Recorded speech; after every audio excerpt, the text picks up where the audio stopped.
Hello, dear students. Today we start our lecture about philosophy of religion, discipline by philosophy for students of specialties. My name is Minitska Olesya Mikhailовna, and start lecture plan.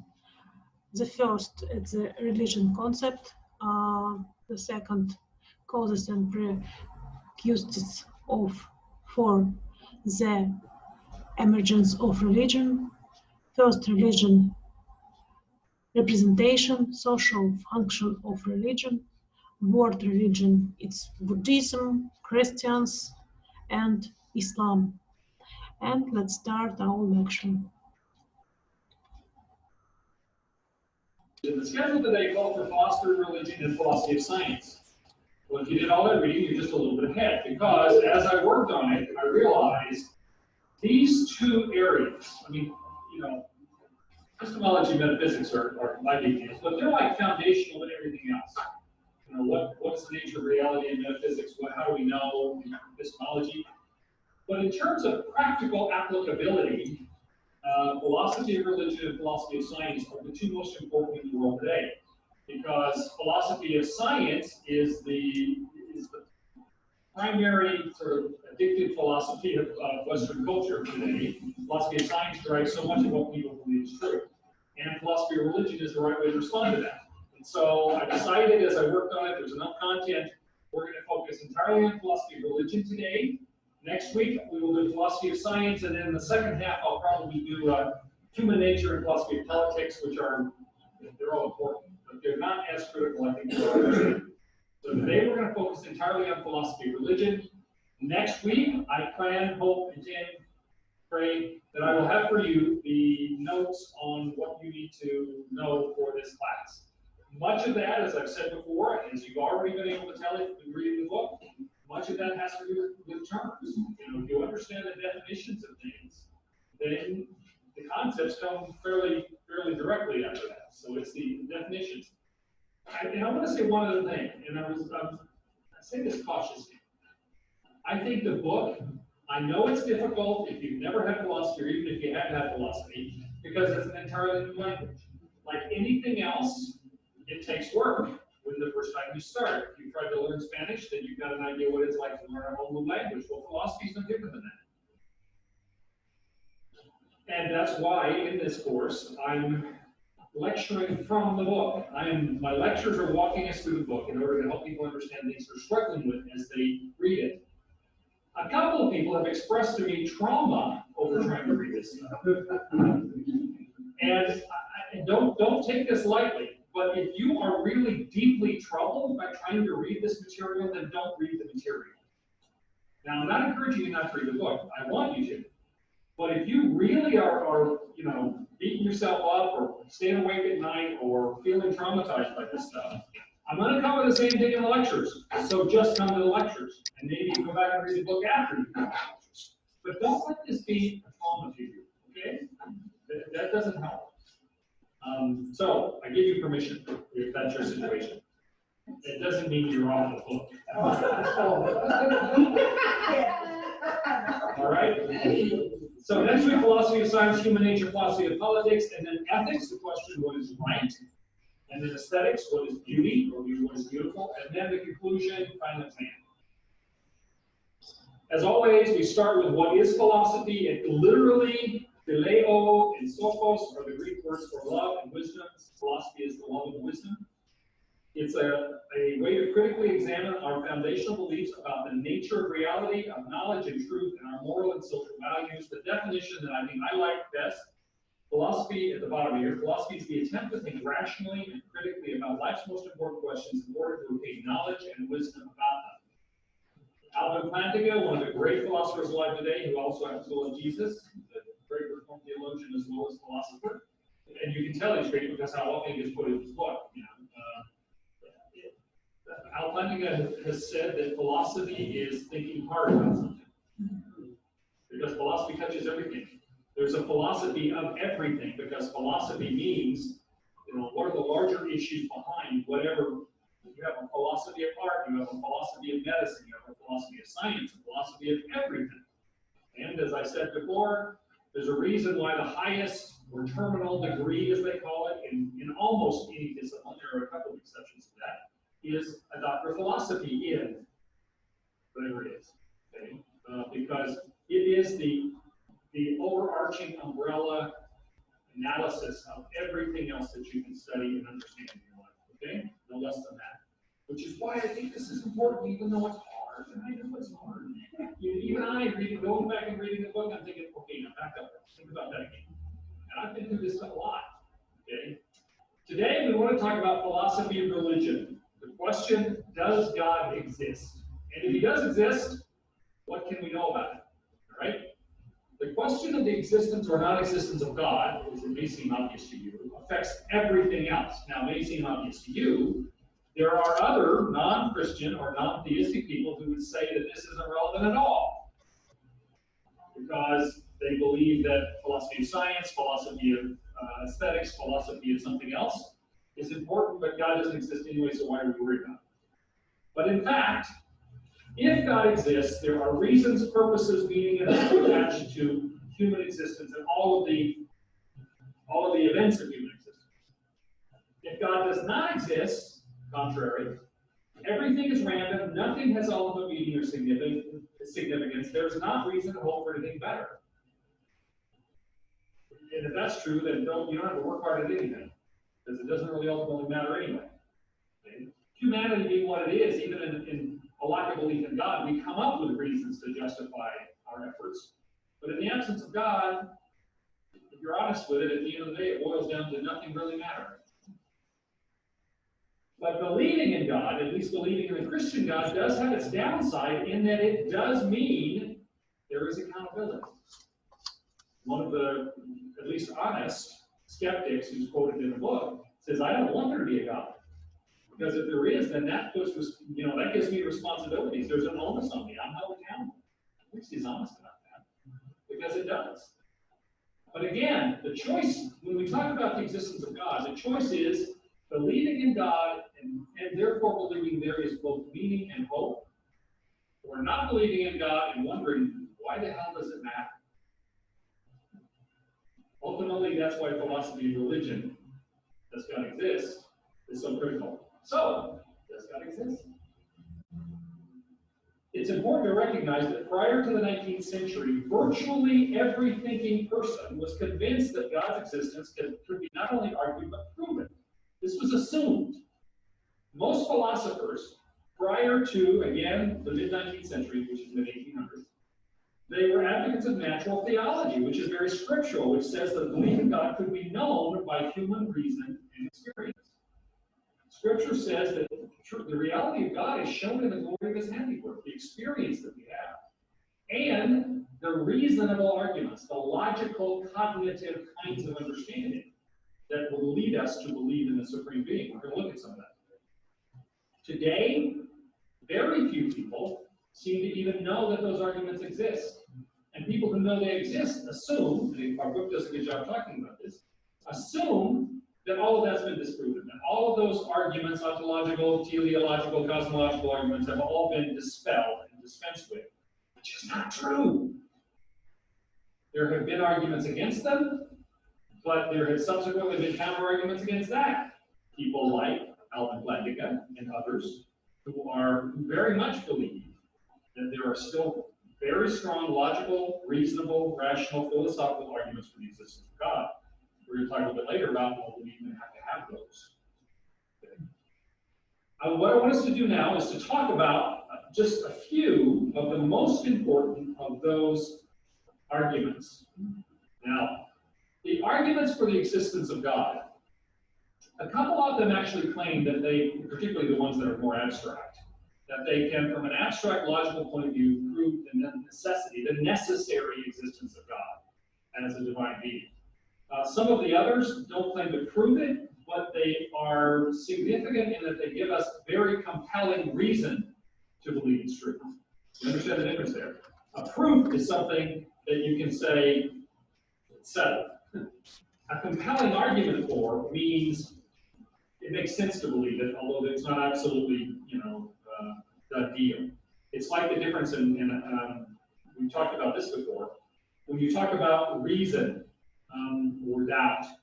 When our legal system is not based upon somebody being convicted of a crime if they are found to be guilty beyond any possible alternative, any possible reason.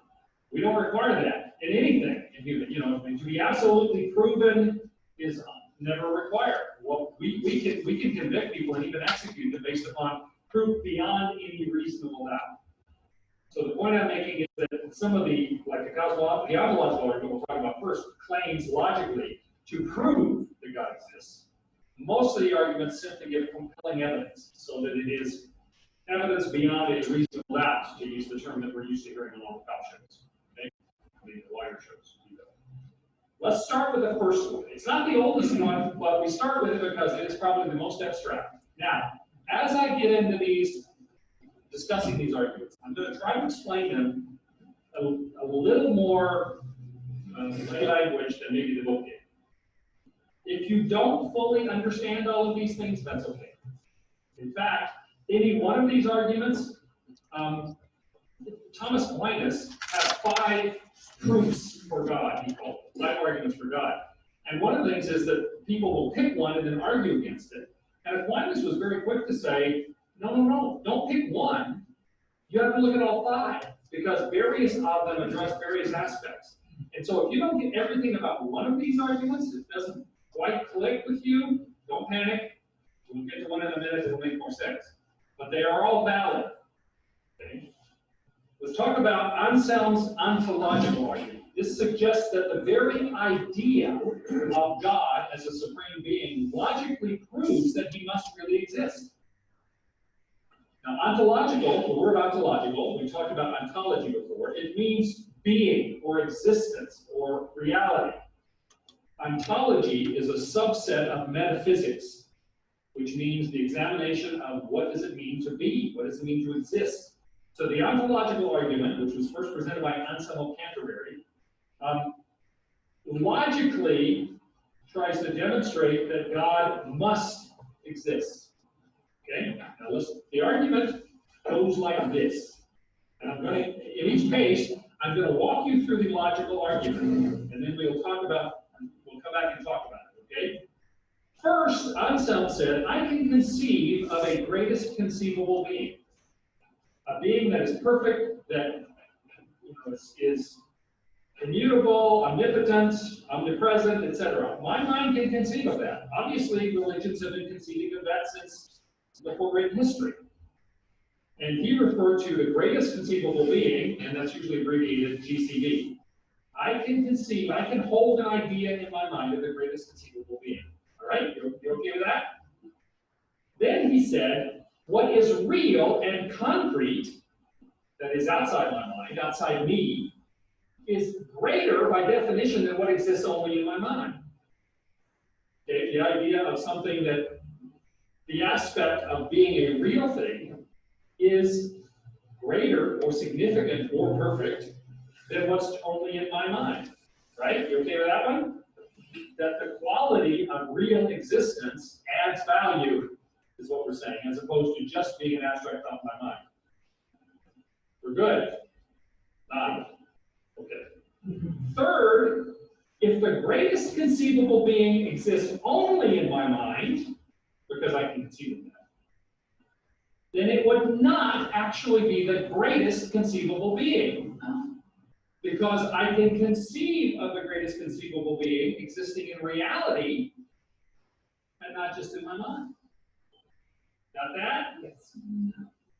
Okay. If the greatest conceivable being is only in my mind, then that's not as great as the greatest conceivable being existing really outside of me. And I can conceive of the greatest conceivable being existing outside of me. And that will be greater. So by definition, the greatest conceivable being that's outside my mind is more the greatest conceivable being than one that's only in my mind. Because existence in reality is an added value to only existing in my brain. Okay, got that? Therefore, the greatest conceivable being must exist in reality, or he would not be the greatest conceivable being. Man. So are you saying out of your mind is the same as reality? No. Well, yeah, I'm using those terms, I'm using that interchangeably, yes. I mean, think about it. If I have in my mind this image of this great sports car, is that as valuable as having a real sports car that I can drive? Or is it not true that something that actually exists is inherently more real, more valuable than what's only in my mind? Well, it's only in your mind, not outside, it's just an imagination. Well, not imagination. There are real things. There are abstract things that exist in our mind. Think about numbers. Numbers are not imagination, but they only exist in our minds. Okay? But the idea is, human beings, the very fact that we can conceive of the greatest possible being, the greatest conceivable being, in reality, would be greater than only being able to conceive of it in my mind. Therefore, the very fact that we can conceive of such a being means he must exist, or he would not be the greatest conceivable being. Okay? Don't panic. This is actually the hardest one that I'm starting with, because this is the one that is entirely abstract. Logically, this has existed for hundreds and hundreds of years, like almost 1,000 years. And so, and there have been people who dispensed with it, who dismissed it, and I'm not going to get some of that I'll get into in these arguments, but a lot of that's in the book. The aspect of it that people usually disagree with is that what is real and concrete outside my mind is greater than what exists in my mind. Immanuel Kant, because his whole thing was that reality was based upon how our minds structure things. Remember when we talked about Kant? That we have inside our minds categories like causality, and that our minds organize what comes into our senses, and then reality is what our minds do. Obviously, therefore, Kant was not one who was willing to admit that what's outside of us is more real than what's in our brains, because he thought in our brains was what real reality was. But that's Kant. Not everybody has agreed with that. There have been differences. Some people believe that the argument that's been made, and the book talks about, there was a monk, Camille, he actually lived during the same time as Einstein. He said, well, I can conceive of the greatest possible island. Does that mean it exists? Well, no. And Einstein and everybody since then has said, no, we're talking about a perfect being. When we say the greatest conceivable being, an island is not perfect. I read another philosophy book recently, and it was kind of embarrassing how they tried to parody this by saying, I can conceive of the greatest possible cashew, and yet then there's even a better cashew, and a better cashew, and a better cashew. That's not the same thing as thinking of a being that has characteristics like being all powerful, being all knowing, being all present, being all, those things that we can conceive of God as being. Islands and cashews and things like that don't have those characteristics. And so therefore you cannot actually conceive of the greatest possible cashew. And yet, for God you can. We humans have the ability to conceive of a being. While we may not be able to define all those things, to the infinite natures of it, we can conceive of it. Humanity has always conceived of it. Every culture that has ever existed has had some conception of the supernatural or the divine. And the ontological argument, the argument from being or existence is if I can conceive of it in my mind as the greatest possible being, by definition, an even greatest possible being will exist in reality. So therefore, the logical argument is he exists. So there's a difference between conception and comprehension. You saying? I don't understand your question. My question is, you can conceive of a superior being, right? And you comprehend that superior being. Define comprehend in that case. I'm sorry? Define comprehend. We're talking a purely logical argument. It has nothing to do with experiential. This is entirely logic and rational reason. It's not experiential. Those come later. When I look at comprehend as compared to conceive, I can conceive, but that's not complete. Comprehension would, to me, imply whether it means fully understanding or experiencing or whatever, those things are outside this logical argument. Okay? Now, those issues come into some of the other things. One more question. Okay. What is the date of Anselm, more or less? 1100s, 1200s? 1033 and There you go. 1109. I was thinking 11th century, I guess. I was thinking 1100s. Yeah. Thank you.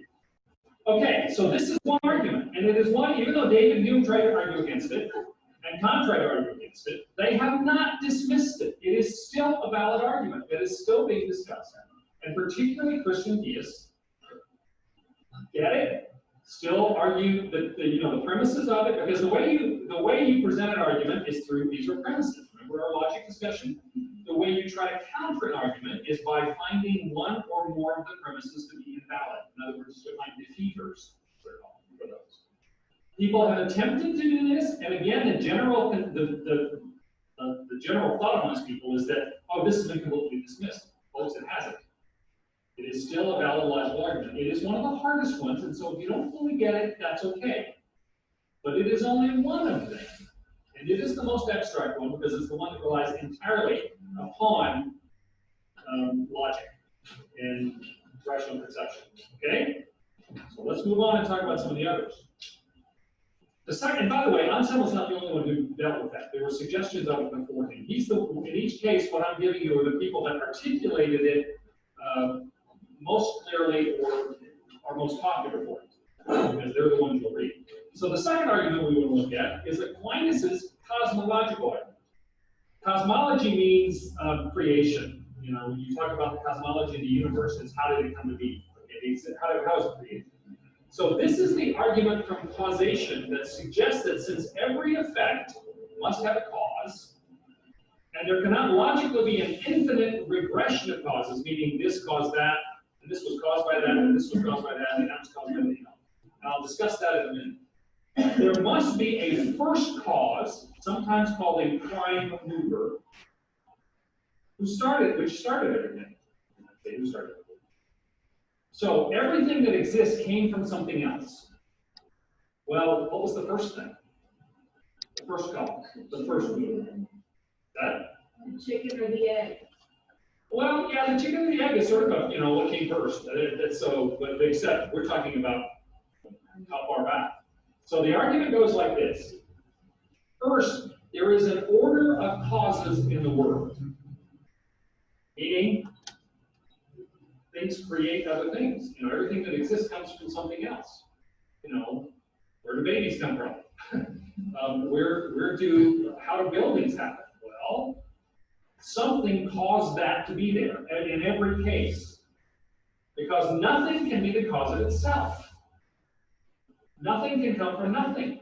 Everything has to come from something else. Scientifically, this relates to the conservation of energy and matter. You know that? We're talking physics now. The conservation of energy or matter says that neither energy or matter can be created or destroyed. It can only be reorganized. What that means is anything that exists had to come from something else, some other form, some other source. When we drive an automobile, the power that drives that automobile, what does it come from? The burning of gasoline. Where does the gasoline come from? Oil. Where does the oil come from? The earth. How does it get in the earth? Animals died, creating petroleum. Where did the animals come from? They were born from other animals. Where did those animals come from? They were born from other. You see what I mean? Anything you can identify had some cause, something that came before it that caused it to exist. And nothing can have caused itself in our experience of the universe. Nothing can come from nothing. Therefore, everything that is caused must be caused by something else. Yet there cannot be an infinite regression of causes. If you pick anything you want and follow the causes back, at some point it had to start somewhere.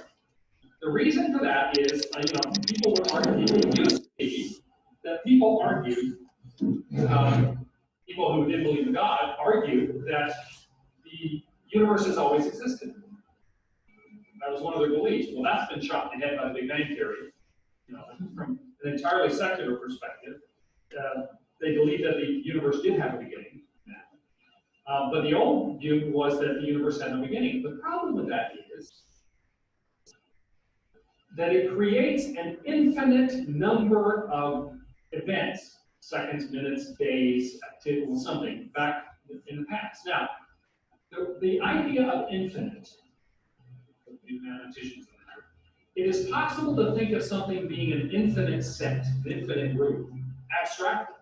You know, to think of infinity in an abstract sense. But when you're talking about the seconds and hours and days and events that have happened in the real past, you know, before this moment, and yesterday, and the day before, and the day before, and last year, and a million years from now, before now, that is not an abstract. Those are concrete things. Those are things that really happen. The concept of an infinite number of concrete things is an absurdity. It can't be. Infinity only exists as an abstract. When you try to make it a concrete, it creates absurdities. And the book does a pretty good job of giving some examples of that. Like, if you had a library with an infinite number of books in it, which are real concrete things, and somebody came and took half of them away, how many books would be left in your library? An infinite number. So how can infinity be a concrete thing when you run into absurdities like half of infinity is infinity? You see what I mean? So the idea, abstractly, we can conceive of infinities. In a concrete sense, which has to be what we're talking about real days that led up till now. It cannot be. There are absurdities that prevent us from believing there is an infinite number of concrete moments or events leading up to now. I had to start somewhere, or it couldn't exist. You got that? Is that fair? Yes. This is what I was talking about with Randy, and I just decided to leave it alone. Her brother's a mathematician, so I started to get into this, and then he was talking about abstract numbers and negative numbers, and you know, and things, and those are abstracts. I mean, a negative number is an abstract. You can't really have a negative anything. Okay. Therefore, based on these things, that there's an order of causes that in the world that we can see and experience, and that nothing can be the cause of itself. Everything has a prior cause.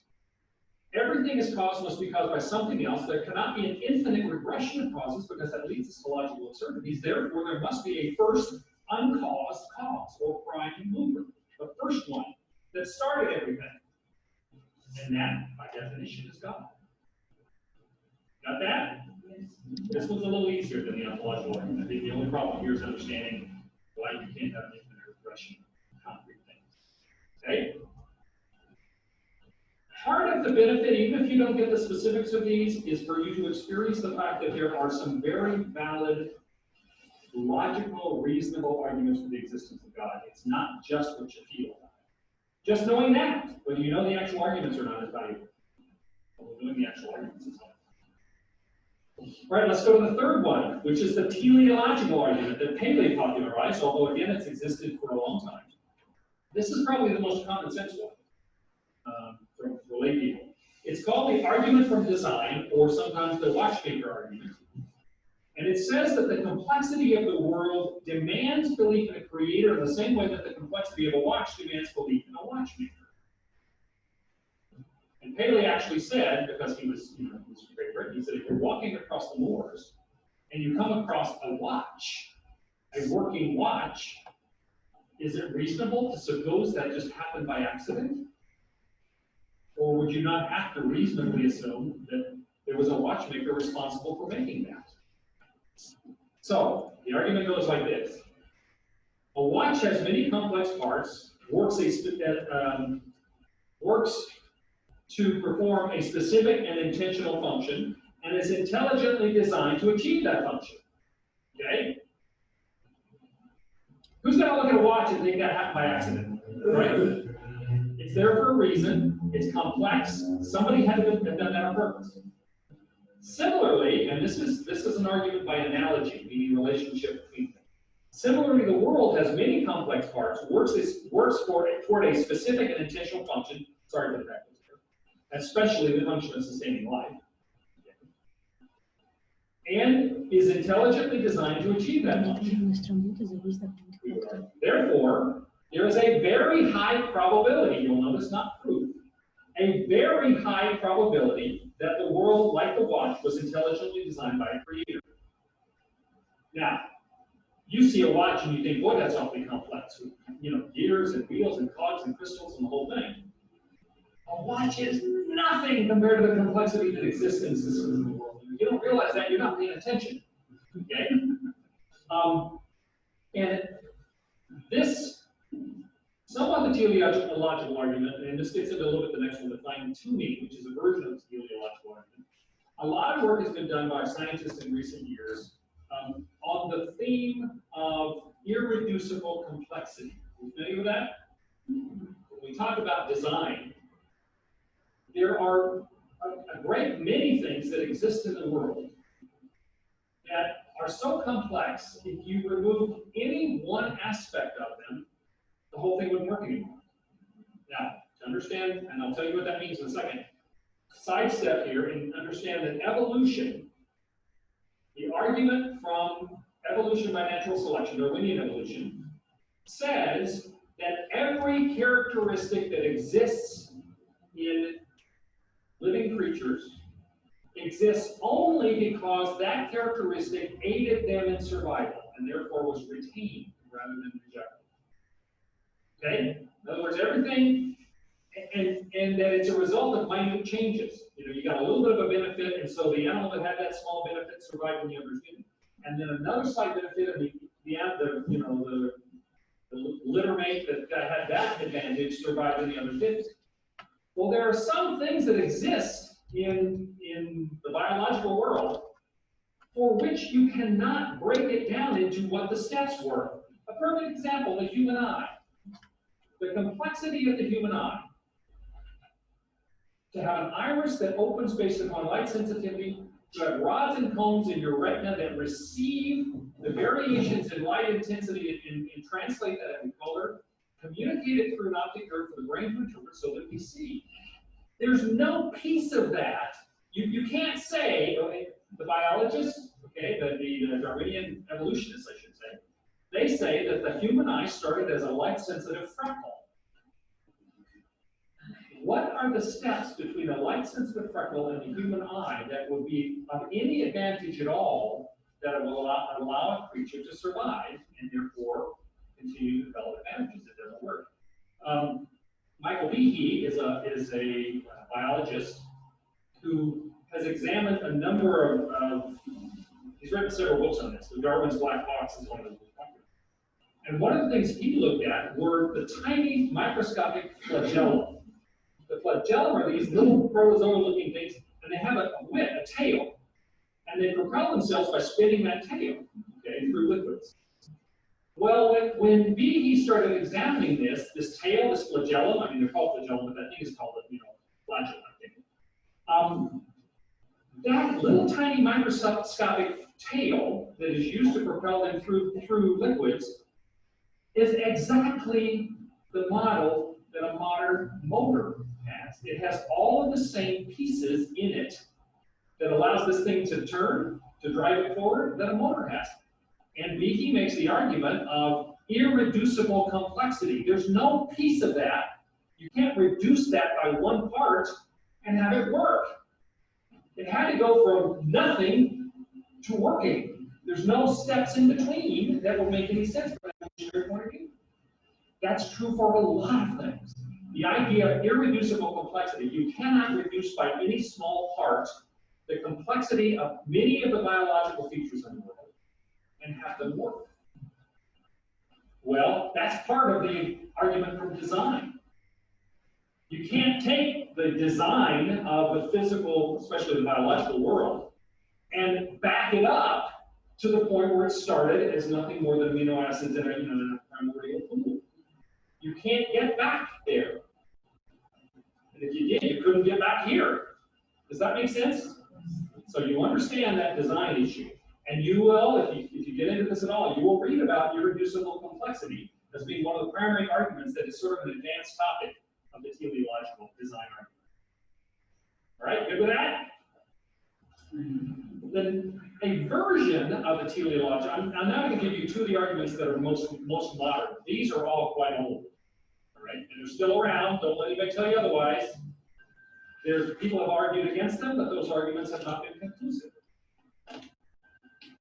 And some of them just simply don't make sense. I told Carolyn last night I was reading this book called 50 Philosophical Ideas, and I was reading some of these things. And it, again, this, I can conceive of a perfect cashew, but then a cashew that's plumper than that would be even more perfect. And I'm going, are you an idiot or what? You can't see the difference of conceiving of an omnipotent, omniscient, omnipresent being versus a cashew. There is a logical difference there. Okay. One would have a certain definition, the other would not. Well, Yeah. that's true. They both have definitions, but one of them, by definition, is beyond our, Right. it's at the level of perfection, the greatest conceivable being. There's no greatest conceivable cashew or island or anything else. Okay. This is a version of the teleological argument, which is quite modern, quite new, and it's based upon modern scientific research. The scientific discoveries in recent years have been, a lot of it has discovered cosmic constants. These are numerical values that exist in the universe. Things like the force of gravity, which can be expressed in a numerical value, electromagnetic attraction, dark matter. Some of this gets into some of the advanced quantum mechanics kind of stuff. But as we learn more and more about the universe, we've learned that there are constants that exist. For instance, I'll give you a couple of them. The rate of expansion of the universe. The universe expanded. Now, we're assuming the Big Bang for a minute. Okay, let's give them that. All right, and I believe the Big Bang might be real. But the question is, I've said before, somebody says, well, I believe the universe started because an infinitely dense particle of matter exploded, and when it exploded, it expanded out, and the universe was created in this way. Well, where did that infinitely dense particle of matter come from? And after a pregnant pause, the best you'll get is, well, you see, there was this infinitely dense particle of matter. And if they say, well, it always had existed, you get back to this issue of, really, there's an infinite regression of concrete moments in which that existed? That's absurd. It's illogical. It's not rational. So anyway, when the universe, let's give the Big Bang for a minute, and God may have used the Big Bang. I believe God may have created that infinitely dense particle of material, and that's how He did it. Okay? I don't necessarily have a problem with that. I believe the rest of the story can fold in that. When the infinitely dense particle of matter in the Big Bang exploded and exploded outward, if that rate of expansion from that explosion had differed as little as 1 in 10 to the 60th power. Now that means, in case you don't know what that means a 10 with 60 zeros after it. We don't have a name for a number that big. This is not a bazillion. This is bigger than a bazillion trillion. From a statistical point of view, one writer has said that one statistical physicist, I'll get this up in a minute, has said those are the odds of standing at one end of the universe and shooting a gun at a target at the other end of the universe and hitting the bullseye. That's the likelihood.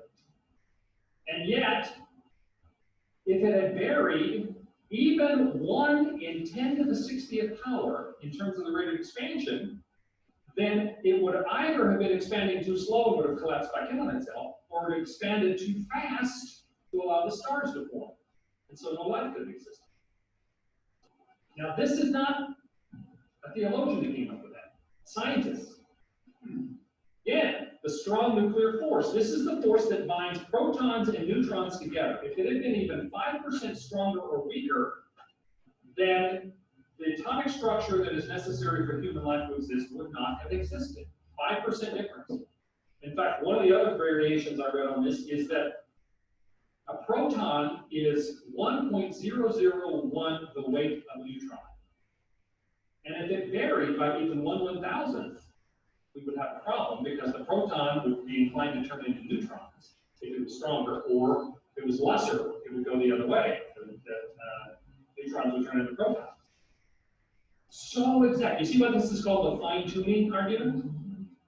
And it's not Christians, or at least not Christian theologians, that have come up with this stuff. This has come out of science. the force of gravity. If the force of gravity had been stronger or weaker by even 1 to the 10th, 1 in 10 to the 40th power, that's 10 with 40 zero tens, 2/3 as much as the rate of expansion of the universe. If gravity had been stronger or weaker than stars, which could have supported life like our sun, would not have been formed. And there are a lot more of these things. So the issue comes up, if the margins that are necessary for life to exist, for the world to be as it is, are this fine, almost infinitely fine, and just the tiniest, literally, the tiniest imaginable change in one direction or the other would have made this impossible for the world to exist and for human life or any kind of life to exist on it. Doesn't it sound like somebody was paying attention when it all started? Is that not reasonable?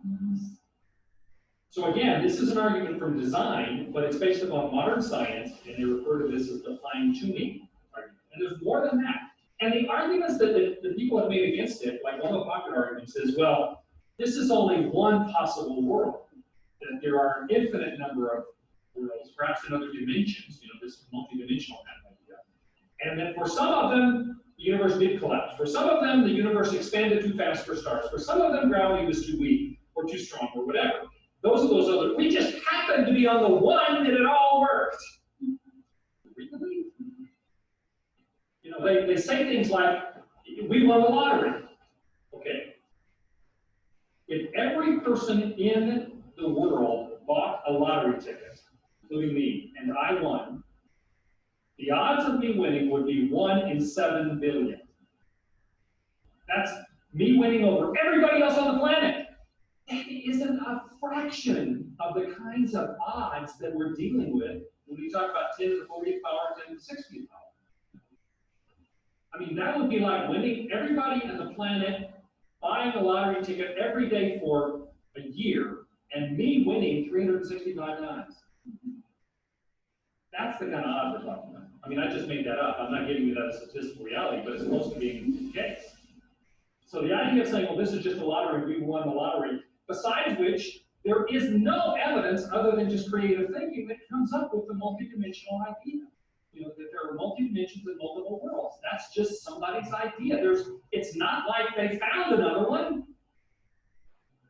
And maybe God has created other worlds and other dimensions. But you can't use that, which is simply something somebody came up with one day, with no evidence, to argue against these kinds of statistics. Right? It doesn't make sense not to believe that somebody was involved in making sure this all worked out right. Okay? Now, we're good with that? Yes. The Calum cosmological argument, which is again a modern argument. Well, it's a modern version of an argument. It's actually from a more ancient Islamic argument. At one point, the Islamic world had all of the great scientists and philosophers. Had it not been for them, we would not have 0 in our number system. There's a reason why we use Arabic numbers, because the Muslim world with the smartphones for a long time, and then Christianity, actually by its nature, was more encouraging in the long term toward scientific investigation and whatnot, and that's why Western predominantly Christian world took over. Right? But this goes back to a fairly old Muslim argument that has been rediscovered and re-articulated more modernly. It seems like a simplified version of the cosmological argument, which is because it's got fewer steps and everything else. But again, the cosmological argument, you will remember when we talked about the Aquinas' cosmological argument, that it has to do with argument from the prime mover, the first cause. All right. It begins with the first premise: the universe had a beginning. To say that the universe had no beginning would require an infinite number of past concrete events, which creates logical absurdities, and so is not possible. We just discussed that. Science, in addition to that, science now confirms the universe had a beginning, assuming that that Big Bang was a beginning, without being able to explain where that particle came from that exploded. Science now no longer claims, as they once did, that the universe has always existed. They recognize by evidence and by logic that can't be. So the universe had a beginning, first point, first premise. Second premise, the beginning of the universe was caused. Back to the cosmological argument, something cannot come from nothing. Eggs have to come from chickens. Chickens have to come from eggs. They come from chickens. But at some point, there has to be a cause. Whatever exists must have some cause for its existence. Two basic premises. Third premise, the cause of the beginning of the universe was God. Now, this is where it gets a little more complicated. By definition, in the Kalam cosmological argument, the cause of the universe, don't think God for a minute, but think about what kind of being, or whatever you want to call it, space ghost, I don't care. What kind of entity would have been necessary to have created the universe? Is the first move of prime cause. Firstly, that entity would have to be transcendent, which means it would have to be outside time and space if he created time and space. Because you can't create time and space if you're in it. Time and space was created, it exists as part of the universe. It had to be created. Well, it couldn't exist before the being that created it. Make sense? Secondly, that entity would have to be immutable, which means not subject to change. Because if they're not in time and space, all change happens in time and in space. In the absence of being limited by time and space, which we say God wasn't by transcendence, then God's not subject to change. That being would have to be immaterial, because to be unchangeable, immutable, which we just argued, means you can't be material. If you're a material being, then you are inherently subject to change. That being would have to be uncaused, because otherwise it would not be the first cause. Which we just said there was a first cause of prime mover. That being would have to be powerful, to create everything that is from nothing, ex nihilo, because we're talking about the creation of the universe, all that is known. That being would have to be personal, which means volitional, because that being would have to have made a decision to create the universe. There would be decisions to be made, which means having a mind, which means being a personal being. That being would have to be good and moral, because he chose to design a world where beings could exist, and where, and this is one of the other arguments for God, by the way, where there is an inherent sense of good and evil, of right and wrong, good and bad. C.S. Lewis makes that argument very, very completely, I think, in Mere Christianity. He says, when somebody says, well, that's just wrong, where do you get the idea of right and wrong? Where does that come from? Well, my parents taught me what was right and wrong. Really? Aren't there things that you believe are right and wrong that are bigger than what your parents taught you? And dear students, if you understand this collection, you must answer the question. Question for self-control you saw in your slide. And if you understand our lection, you must answer the question. If you don't understand, you maybe watch lection again, or you must listen this literature. This literature help you for this lection, for seminar lesson, and yourself when you must do your teacher. For example, maybe table, maybe anything yet, you must do this. And now I say you goodbye, and if you some question, you must answer me.